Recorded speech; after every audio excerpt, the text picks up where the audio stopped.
شباب قصف قصف يا شباب خذونا على الهواء شباب قصف بسرعة. A Syrian reporter taking cover as an Israeli airstrike hits the capital city.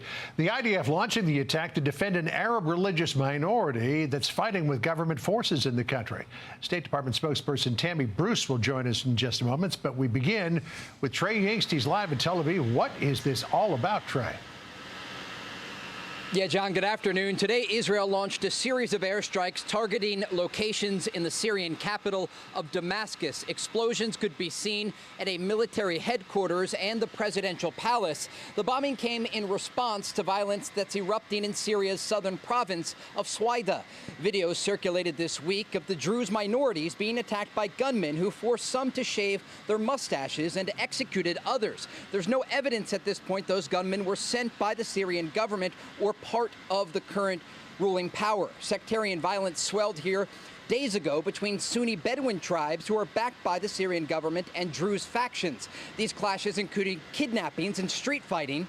More than 250 people have been killed so far, according to reports. Now, in response to the graphic and unsettling images that circulated this week, hundreds of Israeli Druze crossed over the border into southern Syria today to help their communities in Suicidal. Israel's prime minister spoke directly to this population earlier today, saying this. And now I have one request from you. You are citizens of Israel. Do not cross the border. You are endangering your lives. You could be killed, you could be kidnapped, and you are harming the IDF's efforts. Therefore, I ask you, return to your homes. Let the IDF act. There are reports today of a possible ceasefire in southern Syria as U.S. representatives on the ground are calling for de-escalation, and reports indicate the Trump administration is encouraging Israel to stop the strikes, bring both sides to the table, and find some sort of solution. John? It seems no such thing as a normal day in the Middle East. Trey Yingst for us. Trey, thank you. Sandra? All right, let's bring in State Department spokesperson Tammy Bruce. Tammy, welcome to you, and thank you for being here. We'll get as many updates from you as we can on Israel's efforts in the Middle East. Is Syria a new front for Israel in the Middle East? Well, I don't think so. We heard from both the president, as you know, and Secretary Rubio. Secretary Rubio made it clear that these are historic, long-time rivalries. He also noted that it was an unfortunate situation that led to a misunderstanding. He is very optimistic about the changes. He says we're on our way to a real de-escalation. That, of course, has been the focus.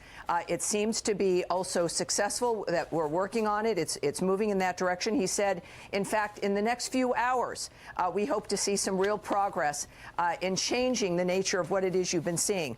Also, it has been noted that we are calling on the Syrian government to withdraw their military in order to allow all sides to be able to de-escalate. So this is the conversation. We've been very active, and the Secretary and the President, of course, have been very blunt about what they expect, and they're also very optimistic about this changing. Okay, Tammy, you mentioned Marco Rubio and his words in the Oval Office. This was just moments ago on all of this. Listen.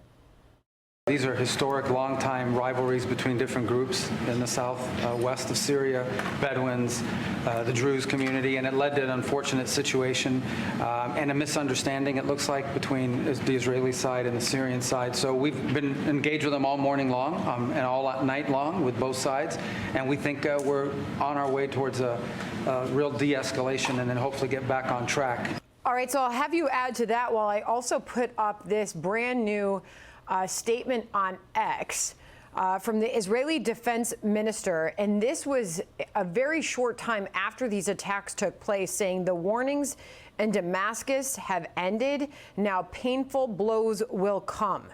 Before I move on to Iran, what can you tell us about what may be coming next here? Well, certainly, this is a very fluid situation. I know that the messaging from the United States has been to de-escalate.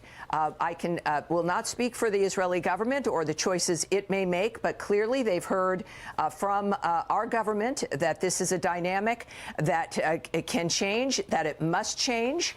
And we know, of course, of our relationship with Israel, the importance of those conversations. I can't characterize specifically what may be said or is not said, but the bottom line is that we have been engaged. You've seen from the top of our government in making sure that this ends, that the secretary used the word misunderstanding, and I think that, of course, we all are looking for a dynamic where Syria can become more stable. That's what we've been working on, and that's what we expect, of course, to continue with. Got it. I want to get your update on Iran, as President Trump just said this in the Oval Office on that. Listen. They want to negotiate badly. We're in no rush because, we said we could have made a deal. They should have made a deal. And then we bombed the hell out of their various places. We're in no rush, but if they want to negotiate, we're here. This as the supreme leader, Tammy, is saying that Iran is ready to respond to any new attack. What's the update there? Well, you heard it from the president. He is the guiding hand in how we approach this dynamic. He said from the beginning, even before the action that we had to take and afterwards, is that he is willing to negotiate. He has believed and continues to believe that diplomacy will work here.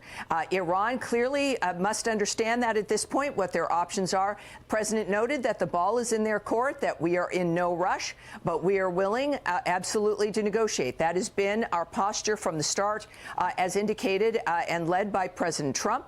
And the Iranians know what our posture is.